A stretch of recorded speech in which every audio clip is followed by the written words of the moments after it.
Excellencies, friends.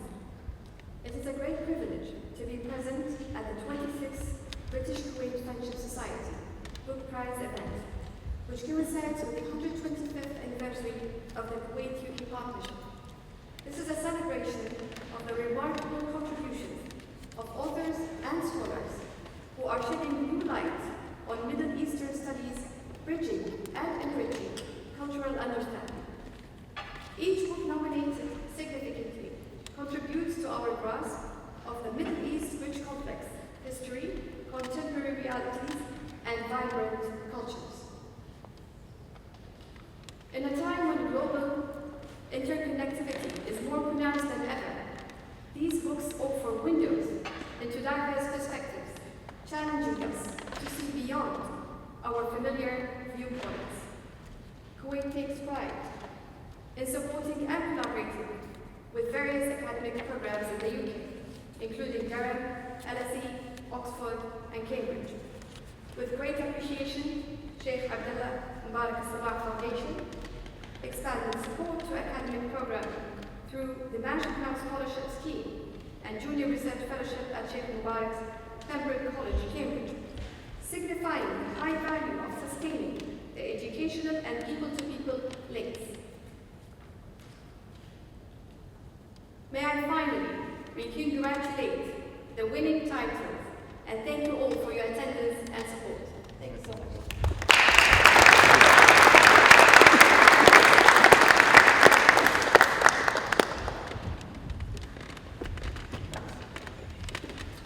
Society. I'd like to thank Sheikh Mubarak Al-Abdullah Al-Mubarak Al-Sabah for his generosity and his continued personal support for the prize, as exemplified by his announcement tonight of doubling the prize money. So thank you again for that. It's a great boost for the future of this prize. Before I say anything about this year's shortlist, though, I wanted to reiterate something that Sheikh Mubarak said. We had hoped to host a special event in Kuwait last year to mark the 25th anniversary. And we decided that it was inappropriate at that time to host a celebration in light of what was happening in the region. And regrettably, 1 year later, the suffering is even greater. And despite the efforts of many, we are no closer to either a temporary ceasefire or a permanent end to hostilities. So I just wanted to express that our thoughts are with all those who have lost loved ones and who have been driven out of their homes, and to continue to live with the constant fear of imminent bombardment. In the midst of this inhumanity, it is important to remember the wealth of culture and learning that is the region and all its peoples. And it is in that spirit of recognizing the importance of historical perspective and cultural depth that we seek to acknowledge our winners today. First, I'd like to remind you of the criteria that we use to judge the prize. As you've heard, the prize is a celebration of scholarly work on the mythology, anthropology, history, politics, geography, lots of things, art, archaeology. The criteria used by the judges, where Janet kindly talked about the book, and if you're interested in learning more, that recording is still on our website, so please have a look. As Sheikh Mubarak said, Janet and Cameron are here tonight. We're glad to stand up so that we can see them. To put the book in perspective, it's a result has wonderful illustrations from the journal Mawla Nasruddin, a periodical that reached tens of thousands of people across the Muslim world and impacted the thinking of a generation. 6 books on the shortlist, and I'm going to start by mentioning the 4 that did not receive an award, but which the judges considered worthy of consideration. The titles were, and they're in no particular order, Heresy and the Formation of Medieval Islamic Orthodoxy, The Making of Sunnism from the 8th to the 11th Century by Ahmed Khan, published by Cambridge University Press. We have some anonymous reviewers who help the judges, and I'm going to quote some of them because they take pleasure also in their words. So the anonymous reviewer for this book said, Ahmed Khan's book is a milestone contribution to the scholarship on the early development of Sunni Islam and is remarkable for his contextualization of intellectual developments.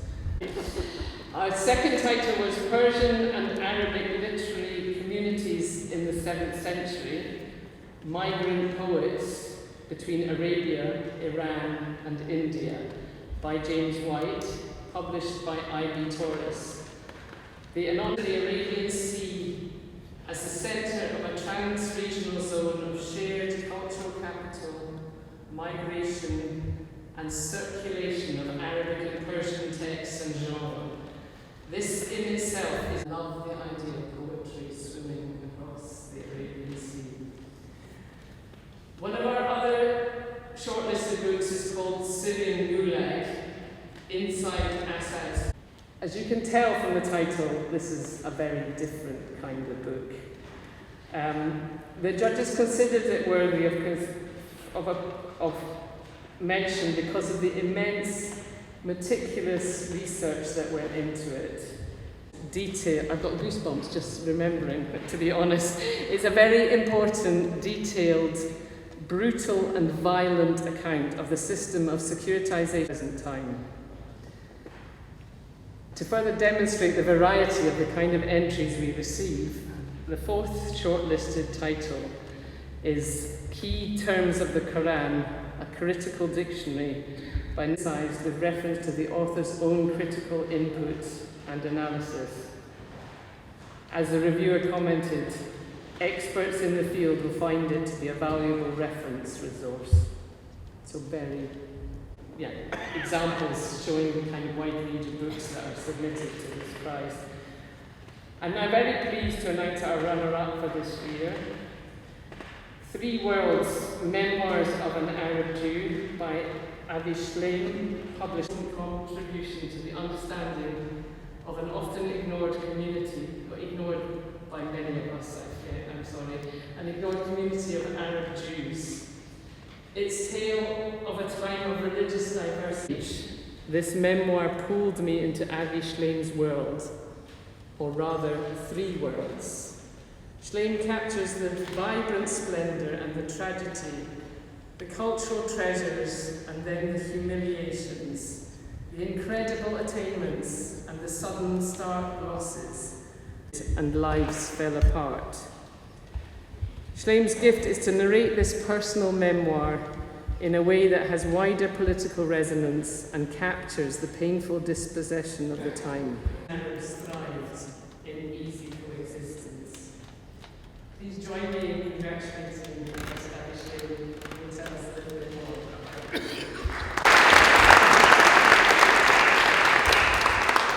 If you would prefer to talk there, we have a mic. You're happy to come up, please. The stairs there.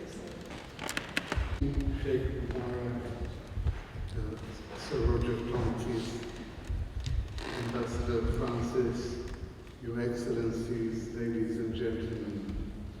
It's a great honor for me to have been selected by the British Kuwait Friendship Society as the runner-up for the book prize in Middle Eastern Studies. We couldn't do it ad hoc, it's not your fault. So that's entirely my fault. I wasn't sure if it was better to do everybody at the same time as well. And then we'll have the winner and then we'll have both of them. So thank you for your patience, everybody. So it's my pleasure to announce the winning book for the 26th British Kuwait Friendship Society Book Prize, called Writing Egypt, Al-Makhrizi and His Historical Project by Nasser Rabat, published by Edinburgh University Press. This is, again, another different book and very unique in its scholarship. Our reviewer commented, Nasser Rabat has published a study of the 15th century historian Taqiyuddin al-Makhrizi and his writings that is unique in the development of pre-modern Egyptian historiography and in the wider field of Islamic historiography more generally. Rabat has also produced a compelling critique of the contemporary methodological approach applied to assessing historiography. I can't say this word. It's a shame I can't even say the word to describe your writing, which just goes to show how profound some of the writing is. Assessing historiographical writing during the medieval period in Egypt and Syria. Professor Rabat challenges the assumed view that the indigenous tradition was sophisticated with regard to the assemblage of data on multifarious subjects, but devoid of an ideologically presented landmark in the field of Arabic Islamic historiography. Please join me in congratulating Professor Nasser Rabat, who will also join us on the stage.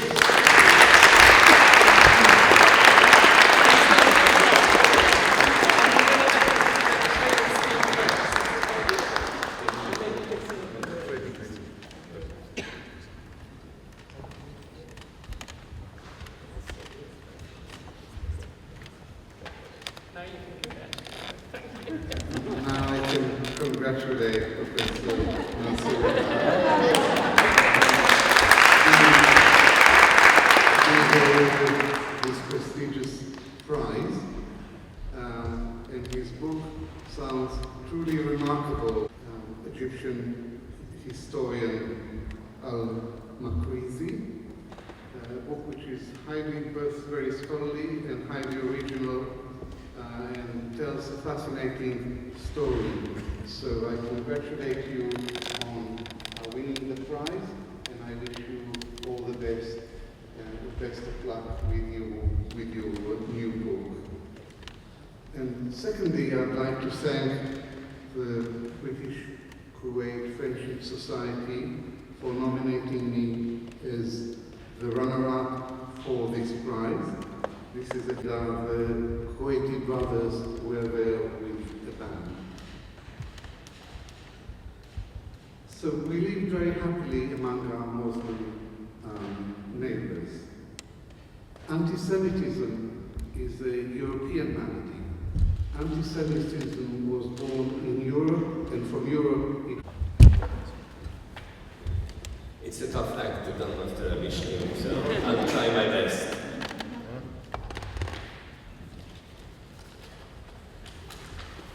Sheikh Mubarak, Excellencies, ladies and gentlemen, good evening. Historiography is actually a mouthful. I'm sorry, I cannot do it. I didn't learn it until I started my PhD program, and since I've been using it so often that I don't have a problem with pronouncing it anymore.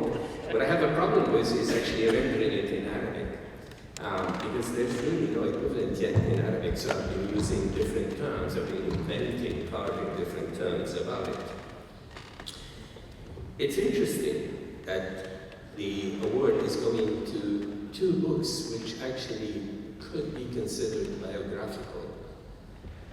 Avi wrote about himself, I wrote about my idol, my nemesis, the person that I've lived for so many years with. So it's an honor to stand here to say a few words about the book, but also to thank everyone that has contributed to this moment. I would like to express my deepest gratitude to the British who graciously sustained my obsession with Al-Makrizi for many of those years. I am honored to have had as fellow shortlisted authors colleagues like Ahmed Khan, Jabir Baker, and Umit Ungur, Abi Shleim, Ernest, and the inspiration behind my book, would have been very pleased with this recognition. He was indeed an outstanding individual, perhaps the most original, and so anguished at the state of affairs in the country he loved and had dedicated his career to preserving its memories, written and built from the worst possible fate, oblivion. So he started his project of writing the history of Egypt after retiring from administration at the age of 49 years. He lived until the age of 81, and during that period he produced 7 huge volumes of history about Egypt, or not volumes, 7 equal المواعظ والاعتبار بذكر الخطط والآثار, which actually is a very indicative title of what he was trying to do, but his project was, which is preserve the history of what under his sorrowful and critical eyes was disappearing, the glory of Egypt of his time. And Egypt was a glorious country in the 14th century, at the end of which he was born, and was starting to disintegrate as an empire in the 15th century. It took, of course, 100 years to do that. So Al-Maqrizi is someone that is very similar to the kind of historians that we are becoming now, witnesses to changes that are challenging the existence of nations and states. And in his devotion to his project, there are lessons for all of us today, witnesses of the current devastation in Palestine and around the Middle East, in Lebanon, my second country, to resist the forces of destruction and erasure in our research, in our writing, and in our public engagement. I will end by saying to all the colleagues and the friends and the people that I'm happy to see here and who have come here to share in the celebration, thank you.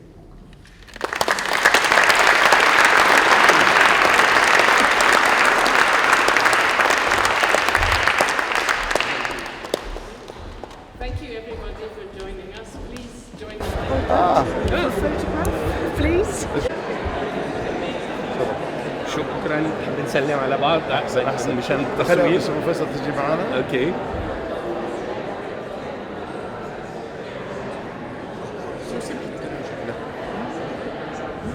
Francis. Come here, brother. Come and add some grace to the picture. It's a good area. I practiced the word and I still failed. Never mind. It's epistemology that kills me. Epistemology, no, it's easier than history. الله يخليك الله يخليك. Catch up later. إن شاء الله. Good. Yeah. Thank you. Can we Thank give you. one to Abby? زي كاميرا عشان نعرف هذه كاميرا منو؟ كونا يلا 1 2 نقول كونا ها؟ كونا احسن كونا احسن خلينا نركز عشان انا دائما عيوني كور الحمد لله. الجامعات برا كنا قبل نفطر على الجامعات يعني مع بزنس يعني في الايام قبل يعني فرصه سعيده والله ان شاء الله. مهندسين المستقبل. ما شاء الله يعني الحين تدرسون؟ انا ما افكر مهندس كيميائي انت مدني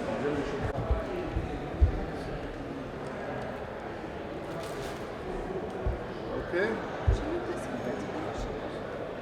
Made a good picture of this with the Professor Roman.